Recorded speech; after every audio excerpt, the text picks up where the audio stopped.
जो बात का नहीं वो अपने बाप का नहीं, और चेतन आनंद वही है। चिराग जी को तो कठोरता और एकदम आक्रामक रूप अपनाना चाहिए। जो लोग आपके पैदाइश पे, आपके खानदान पे, आपके नस्ल पे जो प्रश्न करे, ऐसे लोगों को तो अपने जबान से तो कम से कम निस्तर नाबूद कर देना चाहिए चिराग पासवान को। ये दोनों ही बाप बेटा जो है ना, डायनासोर की तरह आग उगल रहा है, आग उगलना बंद करे। कोई दलित कोई इनकी बातों को बर्दाश्त नहीं करने वाला है। चेतन आनंद ये तो वो बिच्छू है ना कि जिसके साथ रहता है उसी को डंक मारता है, जिस थाली में खाता है उसी थाली को छेद करता है ये। और इनका गुमान देखिए ना, इनकी भाषा देखिए ना, भाषाई मर्यादा देखिए ना, क्या है नवाबी। और जो ठाठ जो है ना दिखा रहे हैं अपने भाषा, ये अकड़ जो है ना इनकी टूट जाएगी। क्या एनडीए में सब कुछ ठीक नहीं है? आनंद मोहन और चिराग पासवान में तो जुबानी जंग चल ही रही थी, अब आनंद मोहन के बेटे भी जो है इसमें कूद चुके हैं और चिराग पासवान पे जो है लगातार सवाल खड़े कर रहे हैं। इन्हीं सब मुद्दों पे बातचीत करने के लिए हमारे साथ राजस्व प्रवक्ता है सारिका पासवान जी। कैसे देखती है मैम, एनडीए में सब कुछ ठीक नहीं चल रहा? देखिए, एनडीए में जो भी घटक दलें हैं, आपने देखा है कि लगातार जो है ना वो एक दूसरे पे छीटाकशी कर रहे हैं। और मुझे लगता है कि इस तरह की चीज़ें ना वो दर्शाती हैं कि गठबंधन जैसी कोई चीज़ वहाँ है नहीं। क्योंकि गठबंधन का मतलब ही होता है कि सभी जो है एक दूसरे का सम्मान करे, एक दूसरे पे छीटाकशी ना करे। तो निश्चित रूप से ये तो दिखा रहा है कि वहाँ पे नथिंग इज़ ओके, सब कुछ गड़बड़ी है वहाँ पे। सारा घोटाला खुल भी रहा है सामने कि कभी कोई किसी पे बोल रहा है तो कोई किसी पे बोल रहा है। तो ये थोड़ी गठबंधन धर्म कोई तो निभा तो नहीं रहा है वहाँ पे। चेतन आनंद आपके साथ थे और वफादारी का पाठ पढ़ा रहे चिराग पासवान को। चेतन आनंद जैसे आदमी किसी के साथ नहीं हो सकते हैं। ये सब तो मतलब जो कहते हैं ना धोखेबाज। और मैं एक बात कहूँ आपको चेतन आनंद के बारे में, कहते हैं ना कि जो बात का नहीं वो अपने बाप का नहीं, और चेतन आनंद वही है। और इनके पिताजी आनंद मोहन, जिनको कि ये जबरदस्ती का साधु संत महात्मा घोषित करने पे तुले हुए हैं, इन्हें जान रहे हैं क्या वो कौन है? एक दलित अधिकारी के आरोप में जेल में बंद थे।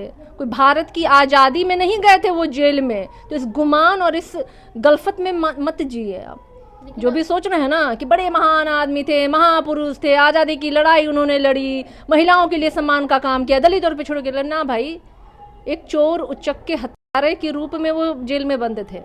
और वही चेतन आनंद, वो तो बड़का धोखेबाज निकला भाई। हमारे साथ रहकर हम, ये तो वो बिच्छू है ना कि जिसके साथ रहता है उसी को डंक मारता है, जिस थाली में खाता है उसी थाली को छेद करता है ये वो आनंद है।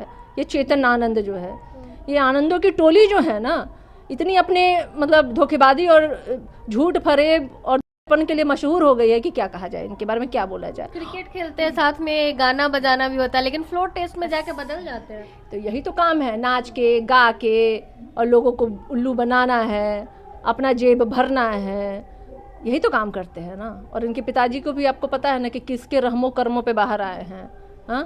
किस तरीके से एक गीदड़ को बाहर निकालने के लिए सहरसा की भूमि को खाली करवाया गया। जाके पूछिएगा वहाँ के भूमिहारों से, बच्चा बच्चा जान रहा है कि पप्पू देव की हत्या कैसे साजिशन करवाई गई।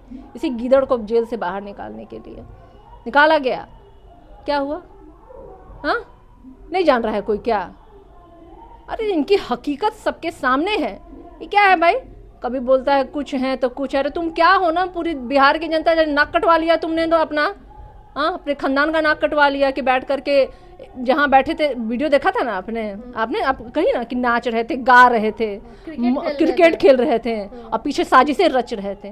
तो ऐसे विभीषण जो है ना, इन्हीं लोगों को कहा जाता है, ऐसे लोगों को कहा जाता है विभीषण। लेकिन अब आनंद मोहन दलितों की बात कर रहे, कह रहे कि चिराग पासवान अगर गए होते दीपा मांझी के लिए प्रचार करने तो वहाँ पे जन स्वराज का कैंडिडेट थोड़ी। देखिए, आनंद मोहन कभी भी दलितों के अधिकारों की बात कर ही नहीं सकता है। दलित का हत्यारा जो है आया है दलितों के अधिकार की बात करने। किसको स्वीकार है ये? मूर्ख जाके बनाइए आप अपने लोगों को। हमारे लोग मूर्ख नहीं बनने वाले हैं। कोई दलित जो है आनंद मोहन को क्षमा कभी नहीं कर सकता है। और इनका गुमान देखिए ना, इनकी भाषा देखिए ना, भाषाई मर्यादा देखिए ना, क्या है नवाबी। और जो ठाठ जो है ना दिखा रहे हैं अपने भाषा, ये अकड़ जो है ना इनकी टूट जाएगी। टूटी है इसके पहले भी, जेल में जाके चक्की पीसे हैं और आगे भी जाके पीसेंगे। ये कैसे देख रहे? चिराग पासवान भी लगातार जो है बयान दे रहे हैं उधर। चिराग जी को तो कठोरता और एकदम आक्रामक रूप अपनाना चाहिए। ऐसे लोगों को, जो लोग आपके पैदाइशी होने पे, आपके पैदाइश पे, आपके खानदान पे, आपके नस्ल पे जो प्रश्न करे, ऐसे लोगों को तो अपने जबान से कम निस्ता नाबूद कर देना चाहिए चिराग पासवान को। और हम लोग से नहीं ना, हम लोग जो जात है ना, दुसाध जात से हम लोग आते हैं। दुसाध ना बहुत अच्छा से साधना जानता है, चिराग जी को भी पता है ये बात, और वो साध देंगे। और बाकी तो मेरा विशेष करके इन जैसे लोगों को है ना, बड़ बोले लोगों को है, सलाह है कि ज़्यादा अकड़िए मत, आपकी अकड़ को 2 मिनट में ठीक कर दी जाएगी। कह रहे चिराग पासवान के आनंद मोहन जो है नीतीश कुमार की कृपा पे बाहर है।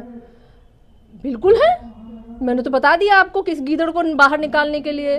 हाँ, सहरसा के जाके आप लोगों से पूछ लीजिए, बात कर लीजिए कि कैसे पप्पू देव भुमियारों का नेता था, वहाँ हत्या करवाया गया उसी सहरसा का वो आदमी, और कैसे इस गीदड़ को फिर निकाला गया बाहर। हम तो खुलेआम कह रहे हैं, चिराग जी ने तो दबे दबे कहा ना, हम तो खुले कह रहे हैं, गीदड़ आदमी है ये। और किसके रहमो कर्म पे निकला है बाहर आकर के, जो ये है ना, ये दोनों ही बाप बेटा जो है ना, डायनासोर की तरह आग उगल रहा है, आग उगलना बंद करे। कोई दलित कोई इनकी बातों को बर्दाश्त नहीं करने वाला है, और चेतावनी है इनको, अपनी भाषाई मर्यादा को काबू रख करके बोले। इनसे ज़्यादा ना हमारी शक्ति है, और जब हम अपने शक्ति प्रदर्शन करने पे आएंगे ना, तो ये आनंद मोहन और चेतन आनंद हवा में उड़ जाएंगे। तो क्या लगता है मैम, एनडीए में अब जो है कमजोर हो जाएगी, एनडीए टूट पड़ जाएगी? एनडीए देखिए कमजोर है, थी, और आगे भी रहेगी। और ये इस स्थिति में है कि कभी भी एक तिनका जो नीचे से टूटा ना, तो वो भरभरा करके पूरी जो महल है ना, वो धराशायी हो जाएगा। एनडीए कमजोर है, लेकिन उपचुनाव में तो एनडीए का बोलबाला था मैम। हर जीत के बाद, जो कहते हैं, हर अंधेरे के बाद उजाला होता है, और अति उत्साह जो है ना हमेशा खात्मे का कारण बनी है। और अभी जिस तरीके से एनडीए अपने 4 उपचुनाव को जीत के सोच रहा है ना कि हम किला फतेह कर लिए, तो उनके लिए ही कह रही हूँ कि ओवर कॉन्फिडेंस जो होता है ना, वो हमेशा खात्मे का कारण होता है। और अभी 2025 में इनको ये साबित हो जाएगा। हमारी जो कार्यकर्ता है, हमारी जनता है, दुगने उत्साह के साथ जो वो काम करेगी, और उनको रिजल्ट जो है ना वो देखने को मिलेगा। पिछले बार तो उन्होंने तंत्र का बेजा इस्तेमाल करके हमें कई सीटों पे हराया, वो सामने है। और अभी भी आप देख लीजिए जिस तरीके से ईवीएम पे बराबर प्रश्न उठ रहा है, और सामने आ भी रही हैं बातें, तो कहीं ना कहीं तो इन चीज़ों का इस्तेमाल हो ही रहा है। बावजूद इसके बिहार की जनता इनको जवाब देगी। और ये लोग वही लोग हैं जो कहते थे हम 400 पार जाएंगे, ये वही लोग हैं जो कहते थे हम राम को लाए हैं, जो मतलब हम राम को लाए हैं, राम हमको लाएंगे। नहीं न लाए, मतलब इन्हीं के लिए ना कहा जाता था। बड़ा बड़ा पोस्टर था नरेंद्र मोदी जी का, राम जी का छोटा सा बउआ वाला फोटो। ये कहते थे जो राम को लाए हैं हम उनको लाएंगे। तो अयोध्या ने तो दिखा दिया, और भगवान प्रभु राम ने कह दिया कि तुम्हारी औकात और तुम्हारी बिसात नहीं है कि तुम हमको लाओगे। सृष्टि, ईश्वर, अध्यात्म, हिंदुत्व, ये वो चीज़ें हैं ना जिसको कोई व्यक्ति विशेष नहीं लेकर के आ सकते, है ना। ये तो विश्वास और अपने सभी लोगों के दिलों में चीज़ें रहने वाली होती हैं, लेकिन इन्होंने उसको राजनीतिकरण किया, और जिसका जवाब उनको मिल गया। बोध गया ये अभी देखिए जिस तरीके से अभी झारखंड में भी इलेक्शन हुआ, लगातार वहाँ के ये लोग दावे कर रहे थे, तरह तरह के दावे कर रहे थे। इनके तो कई ऐसे गिरे हुए नेता लोग हैं जो कह रहे थे कि रांची को कराची ये लोग बनाना चाह रहे हैं। जो हैं, जो भी हैं, गिरे हुए सब नेता ही हैं। वो लोग कहते थे कि रांची को कराची बनाएंगे, तब नहीं कहते हैं जब प्रधानमंत्री जाके पाकिस्तान में बिरयानी खाने लगते हैं, चाइना में जाके झूला झूलने लगते हैं।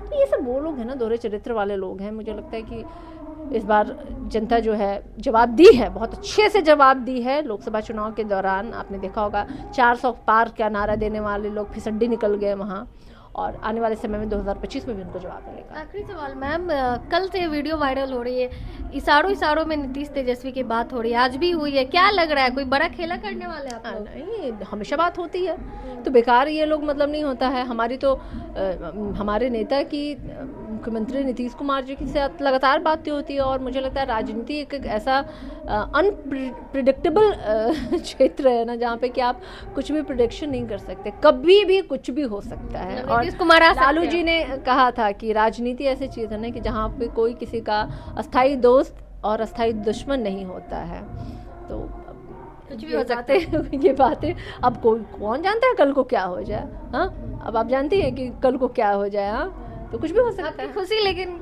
अरे नहीं, मैं तो हमेशा से खुश रहती हूँ और मैं तो बस चाहती हूँ कि बिहार का विकास हो और एक जो कहते हैं बिहार जो है वो पूरे देश के नक्शे में जब लोग याद करें तो कहें कि एक बिहार जो है ना ये एक डेवलप्ड स्टेट है और मुझे लगता है कि हमारे तमाम बिहार वासियों के लिए वो गौरवान्वित करने वाला दिन होगा। चलिए, बहुत बहुत धन्यवाद। हमारे साथ राजद की प्रवक्ता सारिका पासवान जी थी। आपने सुना इन्होंने क्या कुछ कहा, बाकी आप क्या कुछ सोचते हैं अपनी राय कमेंट बॉक्स में ज़रूर दें। धन्यवाद।